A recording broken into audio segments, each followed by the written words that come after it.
Imagine opening your favorite app online and being asked to prove who you are before you're allowed to use it. Not even to post anything or to comment anything, but just to log into your account. That idea might sound extreme, but it's no longer hypothetical in 2026. Recently, one country, Spain, announced plans to introduce age restrictions for social media, including the use of digital identity to access certain apps, with the stated goal of protecting children and holding tech platforms accountable. On the surface, that sounds reasonable. Most people agree that the internet can be harmful, especially for younger users. But the moment identity becomes mandatory to access online spaces, something fundamental changes about how the internet works. This isn't really about one country or one policy, it's about direction. The modern internet is built on centralized platforms, and centralized platforms require centralized enforcement. So once you decide that access needs to be controlled, filtered, or verified, the only way to do that at scale is through identity. And that's where digital IDs come into place.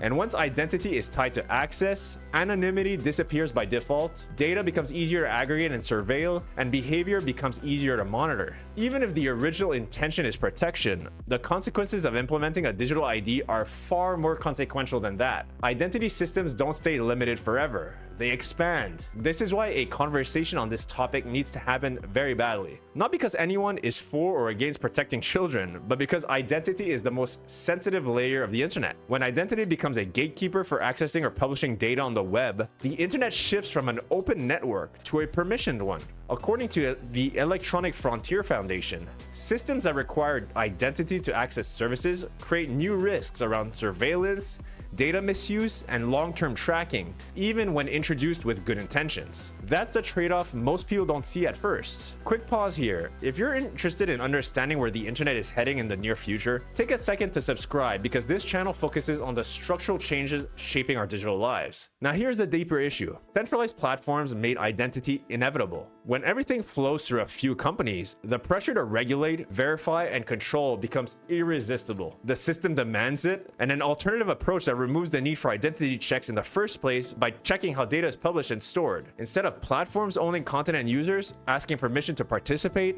data can live on peer-to-peer networks, where publishing doesn't require approval, accounts, or centralized gatekeepers. This is where Web3, when implemented correctly, becomes an important next step in the evolution of the internet. And no, not the Web3 casino we're currently used to, filled with meme coins and speculative assets, but the real alternative options to the current internet, which focuses on making users self-sovereign again online. For example, on Qortal, data published to the Qortal data network doesn't rely on a company deciding whether it's allowed to exist. There's no central feed to control, no platform account to revoke, and no requirement to prove who you are, just to participate. Data doesn't disappear because policies change. It persists because the network does as well. That's the key difference. A world where access requires ID is a world built around control, and a world where data is peer-to-peer is one built around resilience. So the question isn't whether governments should protect people online anymore. The real question is whether the future of the internet requires permission to exist. So if you want to explore an internet without mandatory identity gates